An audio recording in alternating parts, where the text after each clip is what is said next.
Good morning, good afternoon, good evening. So last క్లాస్లో మనం governor general అంటే డల్హౌసీ వరకు ఇంపార్టెంట్ ఈవెంట్స్ని చూసాం.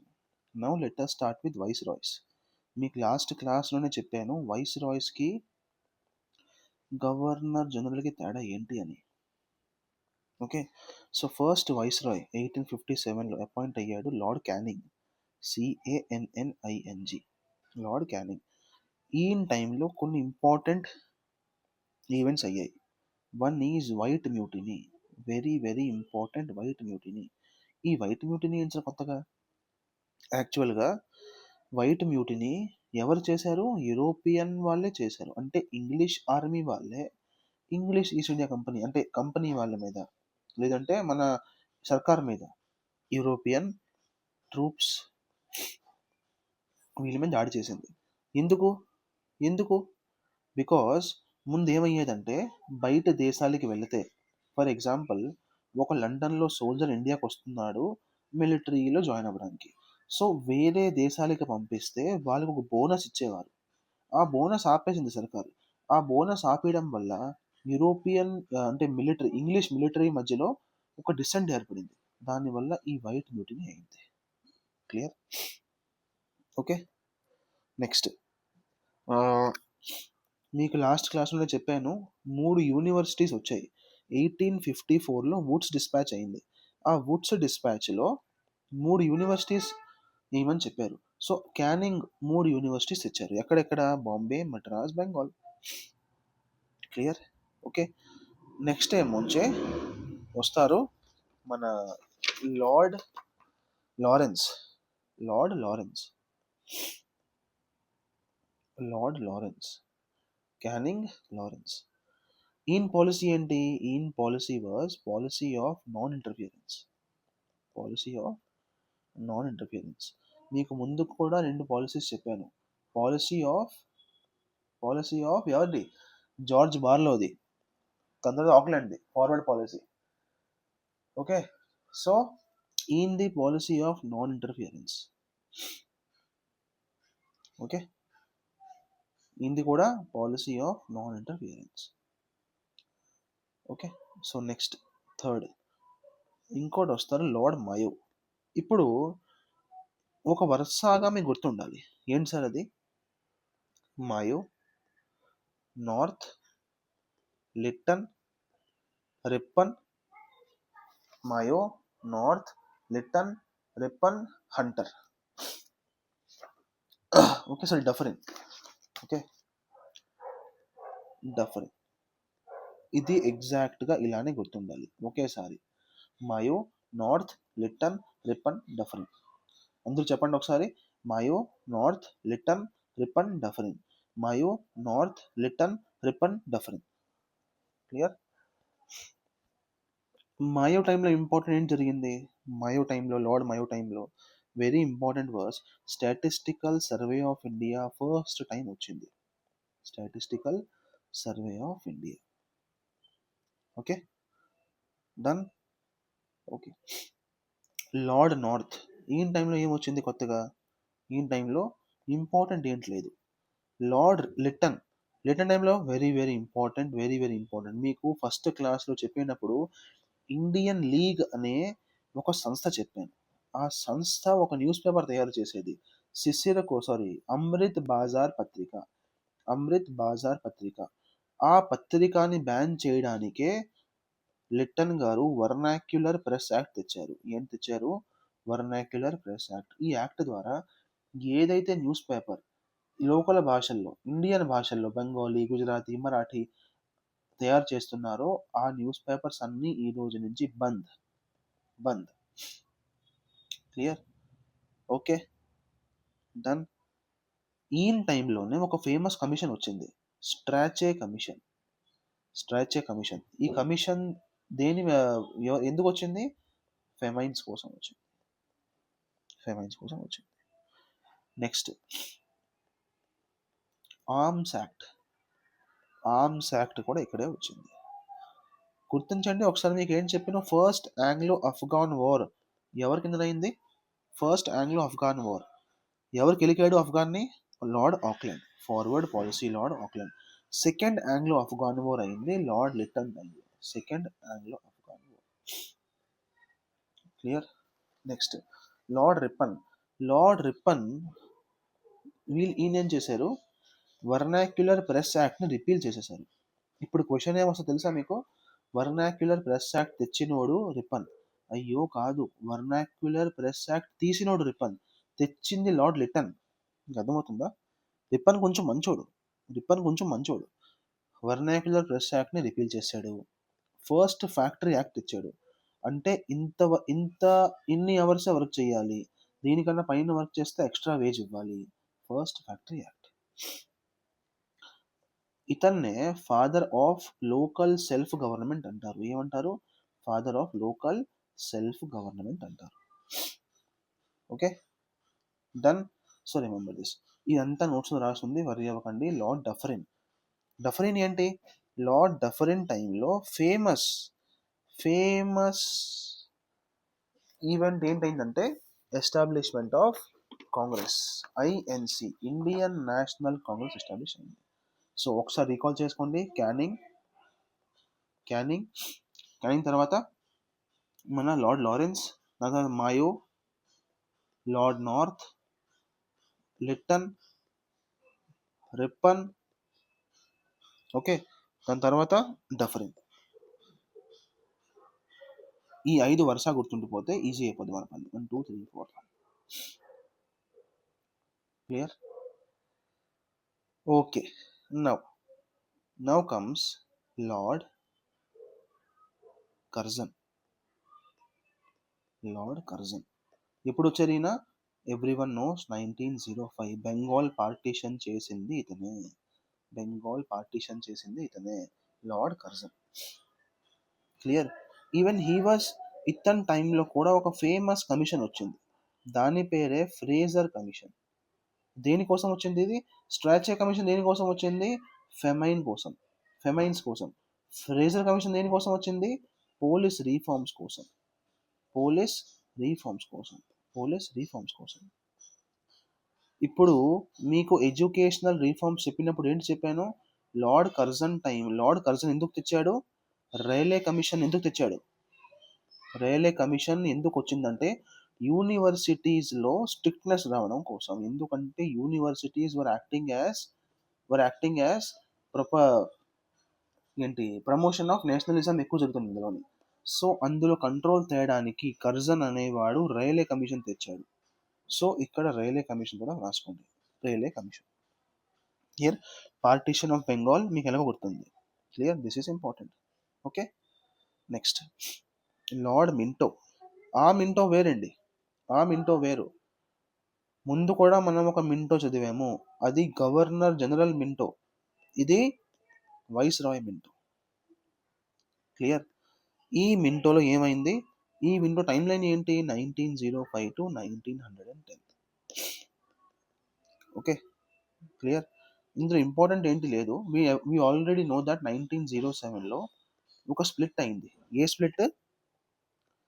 కాంగ్రెస్లో ఒక స్ప్లిట్ అయింది. ఒకళ్ళు మోడరేట్స్గా మారారు, ఇంకోళ్ళు ఎక్స్ట్రీమిస్ట్గా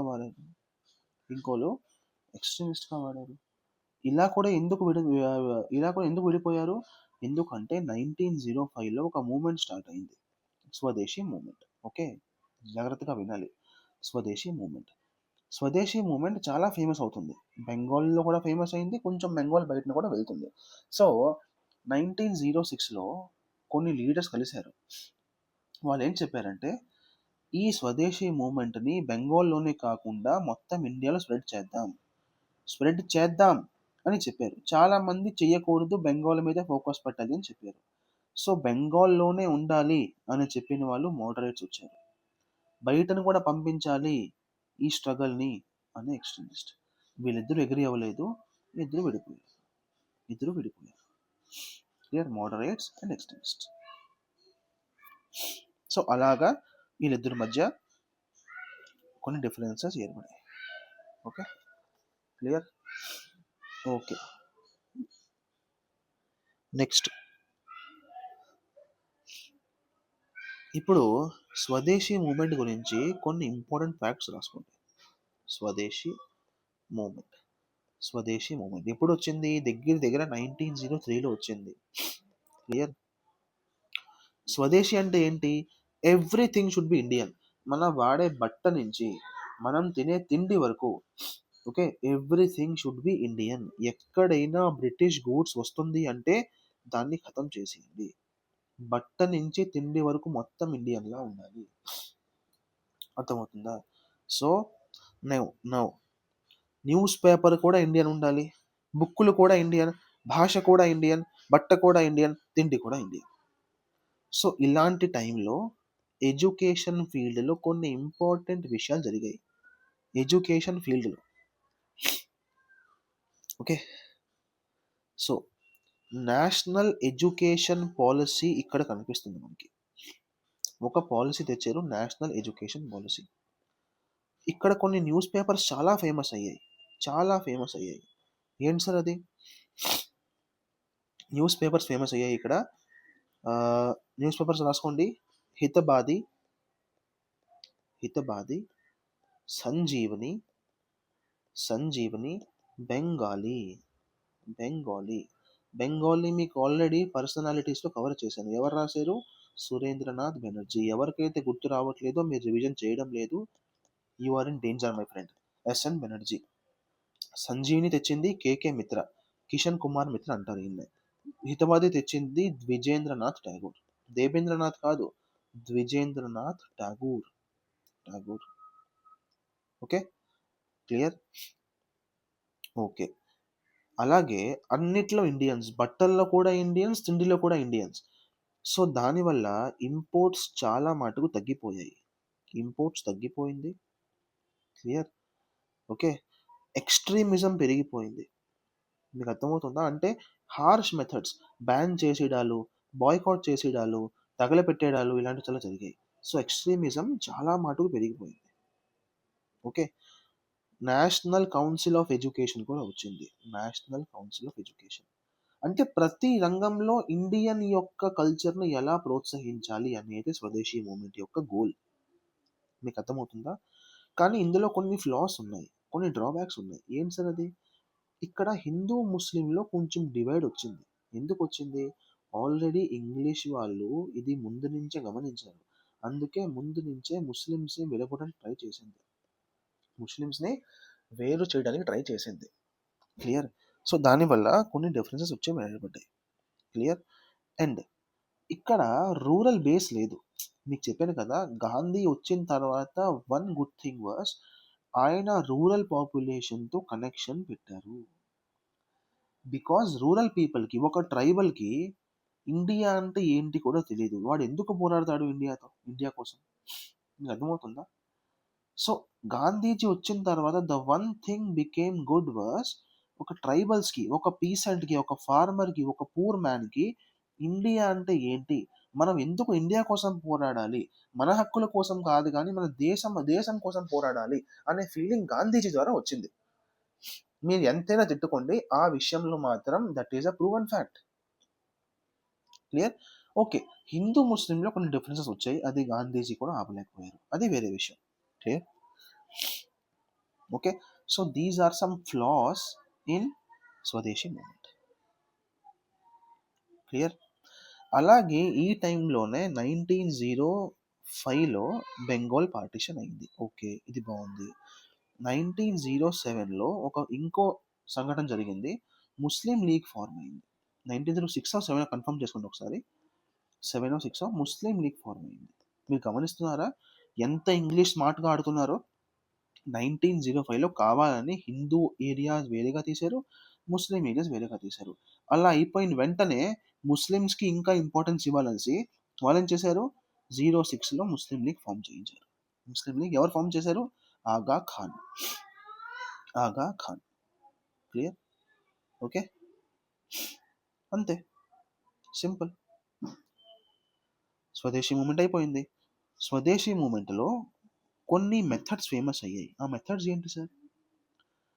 మీకు గుర్తుందా, మీకు మెయిన్స్లో ఒక క్వశ్చన్ చెప్పాను, ఎలా రెనెసా, ఇండియన్ రెనెసా ఎలా నేషనల్ ఐడెంటిటీని జన్మించింది? So first method was song పాడేసి Vande Mataram first time Vande Mataram famous అయింది. ఆ వందే మాతరంకి ఒక రాష్ట్ర గుర్తింపు. ఓకే, ఈ వందే మాతరం అంటే మా దేశం గురించి పంజాబ్, సింధ్, గుజరాత్, మరాఠా. ఓకే, అంటే జనగణమన ఇది కాదు వందే మాతరం. ఓకే, సో వందే మాతరం ఫేమస్ అయింది.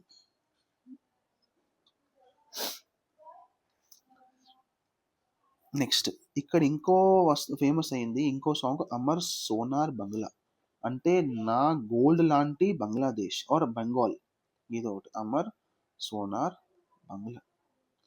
ఇదేంటి, ఎందుకు చదివిస్తున్నారు సార్? ఎందుకంటే స్వదేశీ మూమెంట్లో అన్ని ఇండియనే కదా, సో సాంగ్ కూడా ఇండియన్. ఆ సాంగ్ వల్ల ఎలా మనం కనెక్ట్ అవుతున్నాము. మీకు గుర్తుందా, మన చిన్నప్పుడు సాంగ్స్ వేసేవారు ఇండియన్ ఇండిపెండెన్స్ డే అప్పుడు, దేశ్ మీరా రంగీలా దేశ్ మీరా రంగీలా అనేసి, లేదంటే మేమే ఇండియన్స్ అనే సాంగ్ వేసేవారు.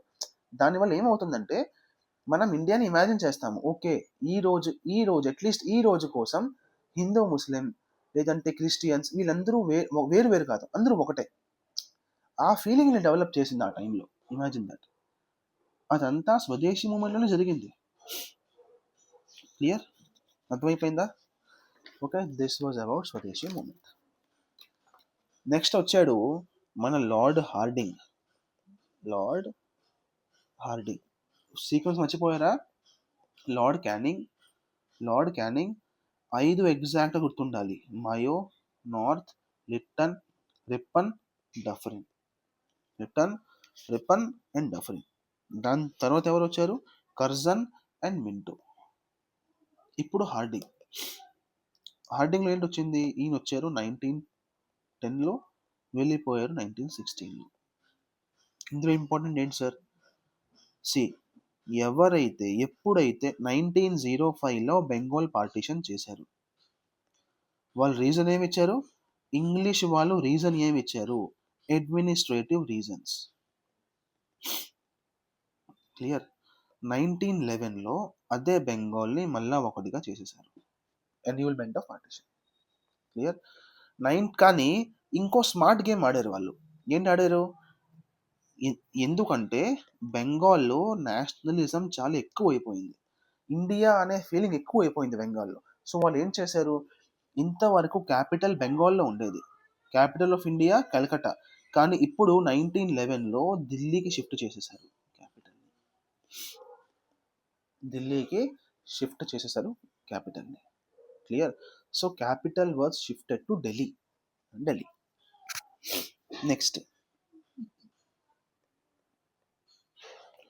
నెక్స్ట్ వచ్చాడు Lord క్లెమ్స్ఫోర్డ్.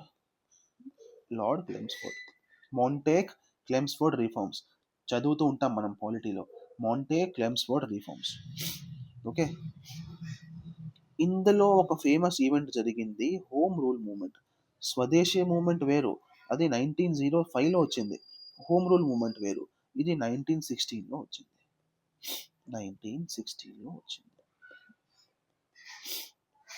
Clear? It was initially opposed by Congress.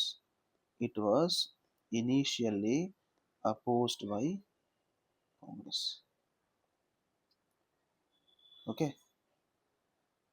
Home rule moment Congress ముందు సపోర్ట్ చేయలేదు, మీకు తెలుసా? ఎందుకంటే ఈ మూమెంట్ తెచ్చేది ఇద్దరు, బాల గంగాధర్ తిలక్ గారు, యానీ బీసెంట్ గారు. బాల గంగాధర్ తిలక్ గారు, యానీ బీసెంట్ గారు. కొంతసేపు తర్వాత దీన్ని కాంగ్రెస్ ఒప్పుకుంది. క్లియర్? కానీ ఈ మూమెంట్ వల్ల ఒక చాలా మంచి సంఘటన జరిగింది. 1916లో లక్నో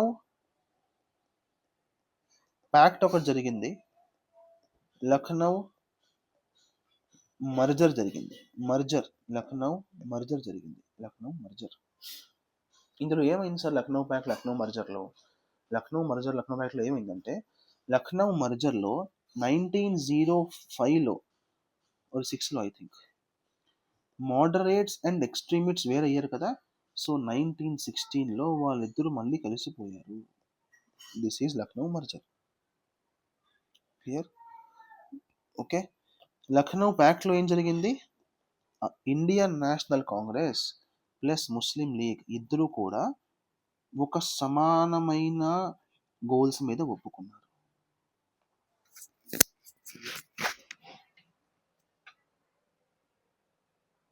सब डब्बे में यहाँ बाहर कुछ भी नहीं ट्रांसफार्मर के ऊपर अलग नहीं जो भी है उसी में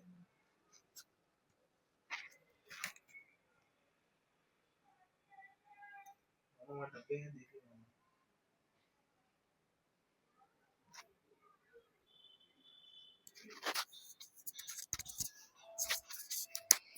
okay hello sorry guys okay so 1916లో రెండు సంఘటనలు జరిగాయి లక్నో అంటే హోమ్ రూల్ మూమెంట్ వచ్చింది తిలక్ గారు తెచ్చారు దాన్ని ఐఎన్సీ కూడా జాయిన్ అయింది అలా జాయిన్ అవుతూ అవుతూ ఫ్రెండ్స్ అయ్యారు లక్నో ప్యాక్ట్ జరిగింది లక్నో మర్జర్ జరిగింది మర్జర్ అంటే ఏంటి ముందు విడిపోయారు మళ్ళా కలుస్తున్నారు okay clear so Lucknow pact moderates and extremist మళ్ళా ఒక పేజీలో కూర్చున్నారు Lucknow pact Indian national Congress and Muslim League ఒకసారి ఒకే పేపర్ మీద ఒప్పుకుంది ఓకే ఇలా నడుద్దాం కలిసి పలుకుదాం blah blah blah blah clear కానీ హోమ్ రూల్ మూవ్మెంట్లో కూడా కొన్ని ఇష్యూస్ ఉన్నాయి ఏంటి సార్ ఆ ఇష్యూ హోమ్ రూల్ మూవ్మెంట్లో మాస్ ముస్లిం సపోర్ట్ రాలేదు ఓకే ఏదో కొంతమంది చేశారు జిన్నా గారు వచ్చారు లియాఖత్ ఖాన్ వచ్చారు కానీ మాస్ ముస్లిం సపోర్ట్ లేదు రెండోది ఎడ్యుకేటెడ్ పీపుల్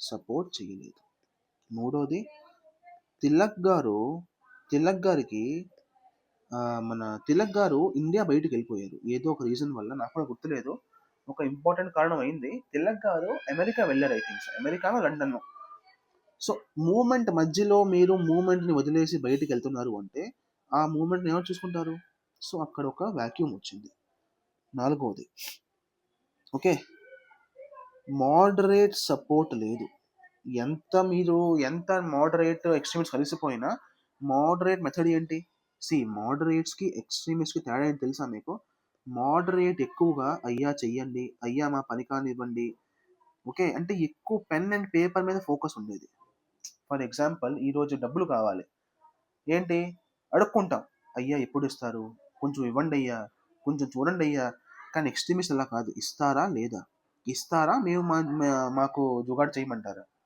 మమ్మల్ని తీసుకోమంటారా కొంతమంది ఎక్స్ట్రీమిస్ట్లో గన్ను నమ్మేవారు కొంతమంది అంటే అలాగా కొంచెం హార్ష్ మెథడ్స్ వాడేవారు వీళ్ళు అలాగని అందరూ రివల్యూషనరీస్ కాదు ఎక్స్ట్రీమిస్ట్లో అలా గుర్తించకండి ఎక్స్ట్రీమిస్ట్లో అందరూ రివల్యూషనరీస్ కాదు అంటే మోడరేట్స్ని నమ్మని వాళ్ళు ఎక్స్ట్రీమిస్ట్ అని అనుకోండి clear okay now next is 1919లో ఒక యాక్ట్ కూడా వచ్చింది కదా ఈ క్లెమ్స్ఫోర్డ్ గారే తెచ్చారు అది ఆల్రెడీ మనం పాలిటీలో కవర్ చేస్తాము కనుక ఇక్కడ మళ్ళీ చదవం మనం క్లియర్ డయార్కీ వచ్చింది మన రాజ్యసభ వచ్చింది ఇది బ్లా బ్లా అవన్నీ ఉన్నాయి అది పాలిటీలో చదువుదాం మనం క్లియర్ నెక్స్ట్ లార్డ్ రీడింగ్ వచ్చారు లార్డ్ రీడింగ్ ఎప్పుడు వచ్చారు 1921 to 1926 5 సంవత్సరాలు clear okay Chauri Chaura plan ఇక్కడ జరిగింది చౌరీ చౌరా ఈవెంట్ ఇది ఏంటో మీ అందరికీ బాగా తెలుసు సో మళ్ళీ నేను మొదలెట్టను నా లెక్చర్ క్లియర్ ఓకే అవన్నీ కూడా చాలా ఇంపార్టెంట్ స్వరాజ్ పార్టీ ఎప్పుడు వచ్చింది ఆ డేట్స్ అన్నీ కూడా మీకు క్లాస్ 2లో చెప్పాను గుర్తుందా లేదా అది చాలా అవసరం అది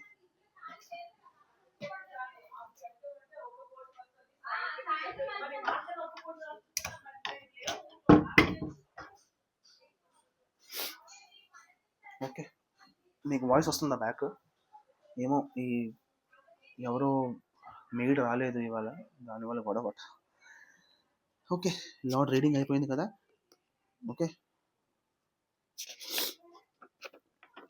ఇప్పుడు ఒక సీక్వెన్స్ గుర్తుంచుకోవాలి ఏంటి సార్ అది ఆ సీక్వెన్స్ ఏంటి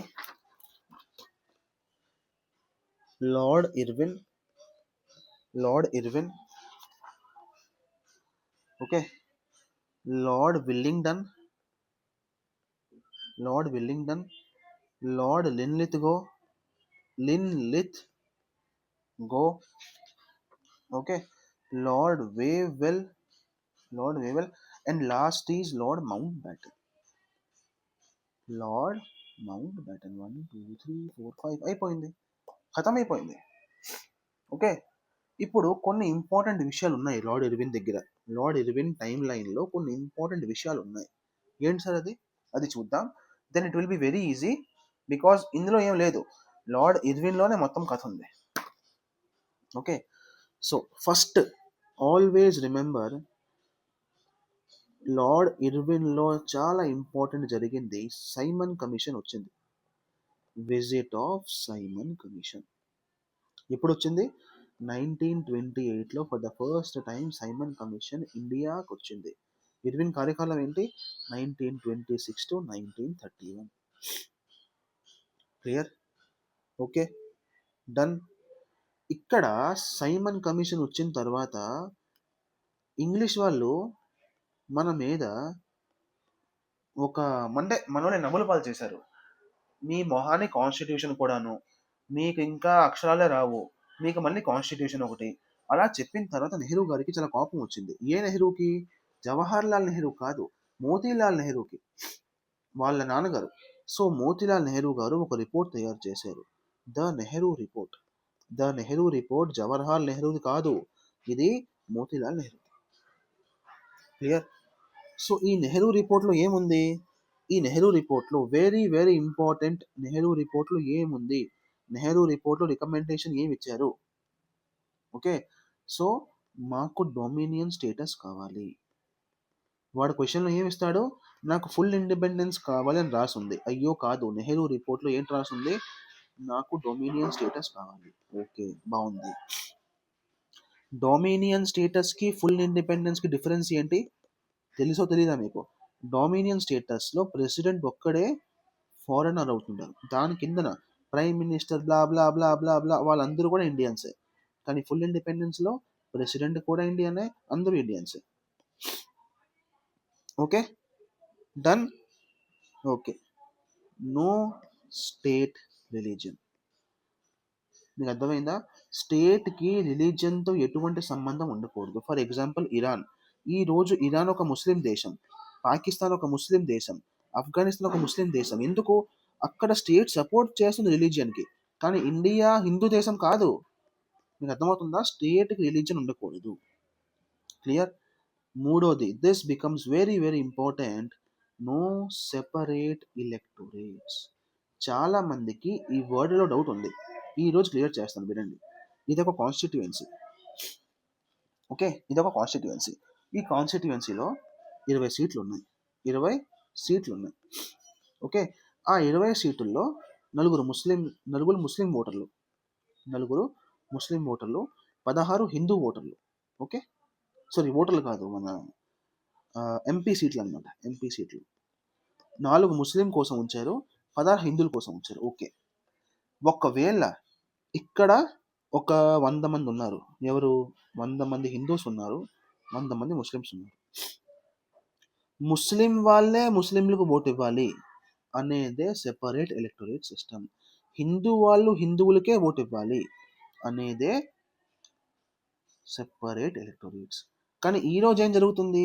ఫర్ ఎగ్జాంపుల్ ఈరోజు ఇది మన ఆంధ్ర అనుకోండి. ఆంధ్రాలో ఎగ్జాంపుల్ విజయనగరం సీట్ ఒక ఎస్టీకి ఇచ్చారు, ఒక ఎస్టీకి రిజర్వ్ చేశారు. ఆ ఎస్టీకి మామూలు వాళ్ళు కూడా ఓట్ చేయవచ్చు, ఎస్టీ వాళ్ళు కూడా ఓట్ చేయవచ్చు. కానీ సెపరేట్ ఎలక్టోరేట్స్ అంటే ముస్లిమ్స్కి ముస్లిం వాళ్ళే ఓట్ చేయాలి. మీకు అర్థమవుతుందా? ముస్లిం వాళ్ళు ముస్లింలకే ఓట్ వేయాలి. This is called separate electorate. ఆ సిస్టమ్ని మేము ఒప్పుకోము అని చెప్పింది, అంటే ఈ సిస్టమ్ని మేము ఒప్పుకోము అని చెప్పింది. క్లియర్? ఓకే, నెక్స్ట్, మాకు ఒక ఫెడరల్ ఫార్మ్ ఆఫ్ గవర్నమెంట్ కావాలి. మాకు ఒక ఫెడరల్ ఫార్మ్ ఆఫ్ గవర్నమెంట్ కావాలి. రెసిడ్యువల్ పవర్స్ ఏమో ఎవరి దగ్గర ఉండాలి? సెంటర్ దగ్గర ఉండాలి. స్టేట్ దగ్గర ఉండకూడదు, వైస్రాయ్ దగ్గర ఉండకూడదు, సెంటర్ దగ్గర ఉండాలి. This also is very very important point. ఐదవది స్టేట్స్ అనేవి ఎలా ఫామ్ చేస్తారు? లాంగ్వేజ్ పరంగా, జోగ్రఫీ పరంగా, కల్చర్ పరంగా, లాంగ్వేజ్ పరంగా ఆంధ్రాకి తెలుగు ఇవ్వండి, మా తమిళులకు మద్రాసు ఇవ్వండి, హిందీ మన బీహారీ వాళ్ళకి బీహార్ ఇవ్వండి, ఇలాగా. అంటే లాంగ్వేజ్ లైన్స్ మీద స్టేట్స్ ఫామ్ చేయండి. ఈ 5 గుర్తుంచుకోవాలి. నెహ్రూ రిపోర్ట్లో రికమెండేషన్స్ వచ్చాయి. ఫస్ట్ ఎక్కడ ట్రాప్ పాయింట్స్ ఏంటి? ఫుల్ ఇండిపెండెన్స్ అడగలేదు, స్టేట్కి రిలీజన్ వద్దు, సెపరేట్ ఎలక్టోరేట్స్ వద్దు, ఫెడరల్ గవర్నమెంట్ కావాలి, రెసిడ్యువల్ పవర్ సెంటర్ దగ్గర ఉండాలి, స్టేట్స్ ఏమో లాంగ్వేజ్ లైన్స్ రావాలి. ఈ నెహ్రూ రిపోర్ట్ని చూసే ఒకడికి మండింది. ఎవడాడు? మొహమ్మద్ అలీ జిన్నా. వాడు రిపోర్ట్ తెచ్చాడు. That is called Jinnah's 14 point demands. Jinnah's 14 point. మీకు అర్థమైందా? ఓకే. ఈ జిన్నాస్ 14 పాయింట్లో అసలు ఎందుకు వచ్చింది రిపోర్టు? నెహ్రూ రిపోర్ట్ చూసి వాడికి అర్థమైంది నేను కూడా ఒక రిపోర్ట్ తేవాలి, ఎందుకంటే నేను కూడా లీడర్నే కదా. సో వాడేం చెప్పాడు? ఎగ్జాక్ట్గా ఆపోజిట్. రెసిడ్యూరీ పవర్ స్టేట్ దగ్గర ఉండకూడదు, రెసిడ్యూరీ పవర్స్ ప్రొవిన్సెస్ దగ్గర ఉండాలి.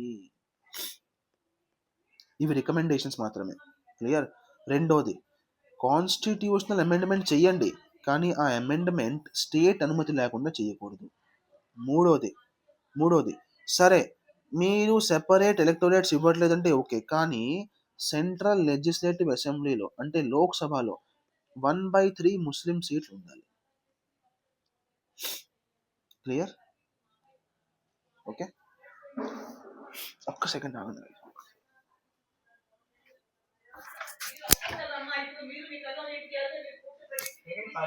पागल हो गया क्या? धीरे बोलो नहीं यार, चिल्लाया जा रही हो बेवकूफ जी.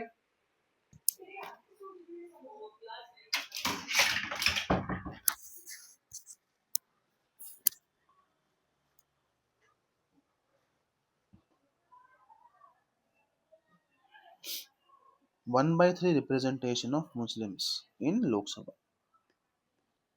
ठीक है, నెక్స్ట్ ఇంత చాలు. ఓకే, ఇందులో ఇంకా 3-4 పాయింట్స్ ఉన్నాయి, బట్ ఇది చాలు. Just remember. క్లియర్? ఇప్పుడు అర్థమైందా నెహ్రూ రిపోర్ట్ ఎందుకు వచ్చిందో, ఎప్పుడు వచ్చిందో, దాని తర్వాత జిన్నా ఎందుకు తెచ్చాడో మళ్ళీ. సో ఇలా స్టోరీలో చదువుకుంటే కొంచెం మన మైండ్లో కొన్ని కనెక్షన్స్ ఏర్పడుతూ ఉంటాయి. ఆ connections becomes very important. Clear? So next ఇంకా ఇంపార్టెంట్ ఏమైనా జరిగిందా? ఎస్, జరిగింది. ఇప్పుడు సైమన్ కమిషన్ వచ్చింది. ఎవరి టైంలో?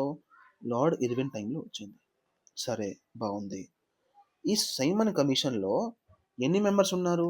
7 మెంబర్స్ ఉన్నారు.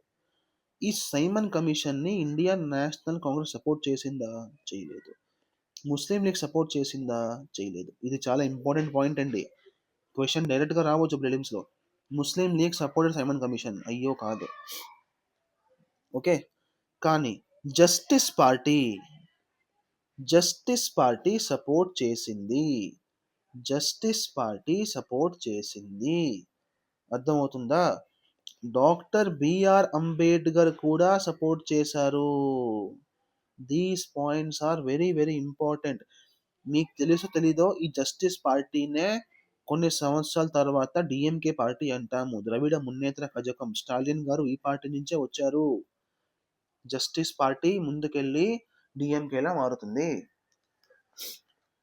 క్లియర్? డాక్టర్ బిఆర్ అంబేద్కర్ కూడా సపోర్ట్ చేశారు. అర్థమవుతుందా? ఓకే, అయితే సైమన్ కమిషన్ వచ్చింది, ఇండియా పొజిషన్ని గమనించింది, కొన్ని రికమెండేషన్ ఇచ్చింది. ఆ రికమెండేషన్ ఇంపార్టెంట్ ఏమైనా ఉన్నాయా? ఉన్నాయి. ఫస్ట్, డయార్కీ అనే కాన్సెప్ట్ని ప్రొవిన్స్ నుంచి తీసేయండి, సెంటర్లో పెట్టండి. ఇది మీకు తెలిసిందే, ఇది మనం పాలిటీ లక్ష్మీకాంత్ కూడా చదువుతాము. రెండోది, సెపరేట్ ఎలక్టోరేట్ సిస్టమ్ ఉంచేయండి. ఇది చాలా ఇంపార్టెంట్. సెపరేట్ ఎలక్టోరేట్ సిస్టమ్ వచ్చింది 1909లో. ఎవరు తెచ్చారు? లార్డ్ మింటో తెచ్చారు. కానీ ఇది ఉంచమని చెప్పారు సైమన్ కమిషన్ వాళ్ళు. క్లియర్? ఓకే, డన్, ఖతం, టాటా, బాయ్ బాయ్. ఇప్పుడు ఇంకోటి వస్తాడు. ఎవరు? సీక్వెన్స్ ఏంటి? Irwin, Willingdon, Linlithgow, Wavell, Mountbatten. Okay, W Mountbatten. Clear. And now ఇప్పుడు ఏంటి,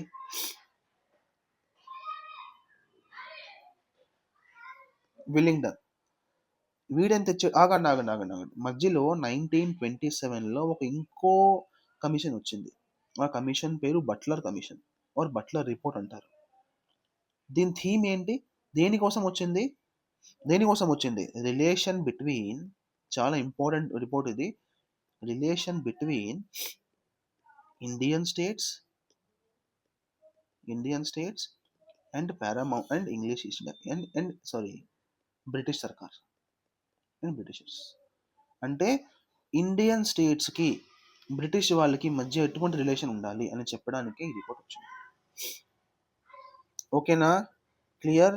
ఇప్పుడు విల్లింగ్టన్లో ఏం వచ్చింది, విల్లింగ్టన్ టైంలో థర్డ్ రౌండ్ టేబుల్ కాన్ఫరెన్స్ అయింది. First round table conference Irwin టైంలో అయిపోయింది. Second round table conference Irwin టైంలో అయిపోయింది. ఈ రౌండ్ టేబుల్ కాన్ఫరెన్స్ గురించి ఎప్పుడు చెప్తారు సార్, అది మహాత్మా గాంధీ టాపిక్లో మొత్తం నీట్గా కవర్ చేద్దాము. Clear, okay. మూడవ రౌండ్ టేబుల్ కాన్ఫరెన్స్ ఎప్పుడు అయింది, లార్డ్ విల్లింగ్టన్ టైంలో. క్లియర్, ఇది ఫెయిల్ అయిపోయింది. అందుకే గాంధీజీ ఏం తెచ్చారు, individual satyagraha or civil disobedience movement. ఇది కూడా మనం మహాత్మా గాంధీ నెక్స్ట్ లెక్చర్లోనే మహాత్మా గాంధీ అండ్ బాల గంగాధర్ తిలక్ని చాలా నీట్గా కవర్ చేసుకొని we will sum up the classes. Clear, గవర్ అవ్వకండి, ఏది కూడా మిస్ అవ్వదు, ఇంపార్టెంట్ ఏది కూడా మిస్ చేయను. ఒకవేళ మిస్ చేసినా మీరు నాకు మెసేజ్ పెట్టండి, నెక్స్ట్ డేనే కవర్ చేస్తాను. Clear, next.